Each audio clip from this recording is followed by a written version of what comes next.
What in the world made this? An image that shouldn't exist? The face of God? Or an unbelievable forgery? Even the devil wanted to know if this was him. It is written, "You shall worship the Lord your God, and him only you shall serve." In this documentary, we look at the evidence and, through animation and facts, can we discover who this is?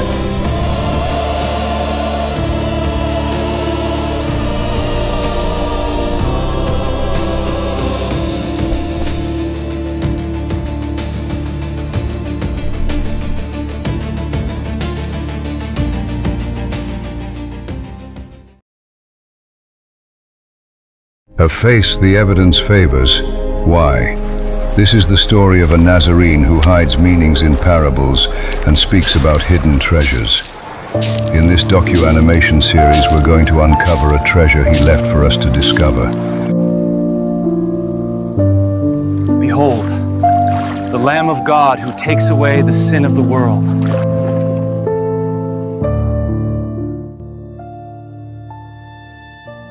A man claims to be God in many ways, indirectly, and then says, "I'll prove I have power to come back again."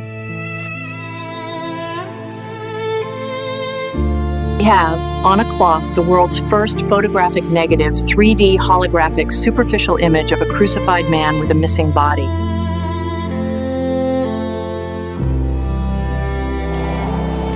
Many have tried to replicate it, but no method has achieved the image's full set of traits. According to the data and modern reconstruction methods, this is the most faithful likeness we can produce today. I need to be baptized by you. And are you coming to me? Permit it to be so now, for thus it is fitting for us to fulfill all righteousness.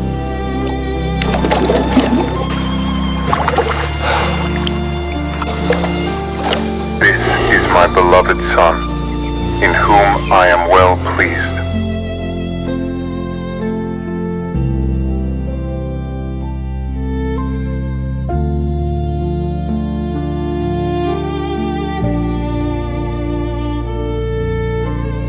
Independent lines of testable evidence from physics, blood chemistry, and biology show this linen enclosed a real human body.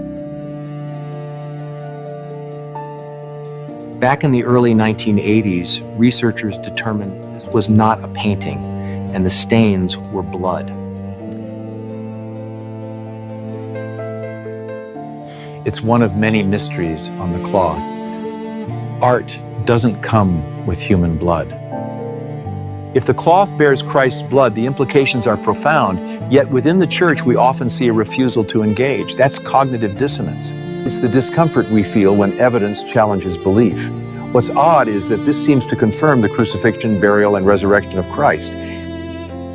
So we have an image that possibly formed at the resurrection that the average person in church does not know about. Yet it's the most studied artifact by science in the world. In my professional judgment, the Shroud's evidence is more than sufficient for a court of law to recognize Jesus' identity.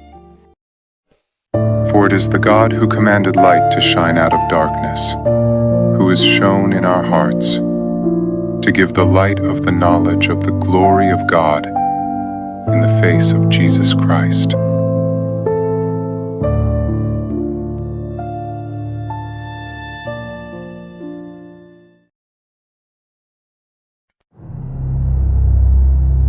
The shroud is a burial cloth, about 14 feet 4 inches by 3 feet 7 inches.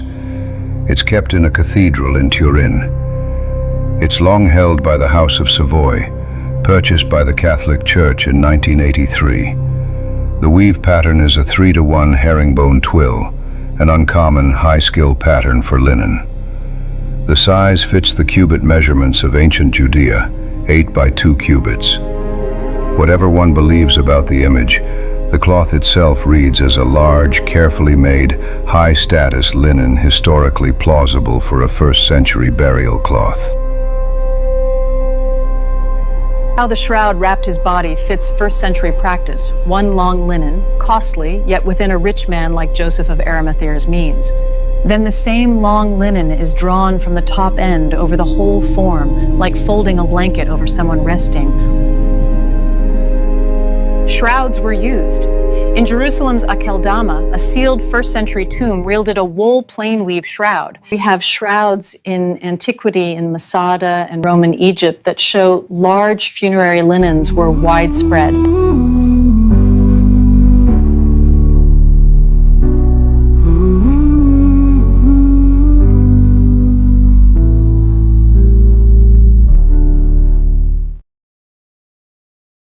There is a historic cloth in Spain known as the Sudarium of Oviedo. John's Gospel tells us Jesus had a separate face cloth. From his nose and mouth came fluid, so we might expect a single irregular mark. Yet this fabric shows a strikingly symmetrical pattern. In this demonstration, we see there isn't just one mark, and this is how the cloth would typically have been placed over the head. The result is a mirrored pattern on each side, indicating the cloth was folded early, before the fluid had fully dried. Some traditions hold that Jesus himself removed the face cloth and folded it neatly, based on how the cloths were found. However, forensic assessment suggests it was folded early and removed from the body because it had become heavily soaked with fluid. This face cloth is documented by the radiocarbon dating near 700 AD. Tradition links it to Jerusalem after the 614 invasion. On both cloths, researchers report residues consistent with myrrh and aloes, the very spices John describes, and the blood type tests as AB on each. Overlay studies report about 120 matching stain points with the shroud. That's more than enough. In a court of law, some forensic IDs have used 45 to 60.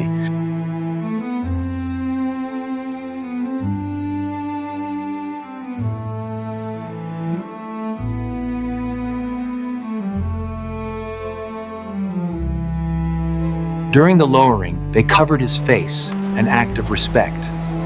The cloth went all the way around the head, and those small puncture marks align with where the thorn cap sat under the wrap.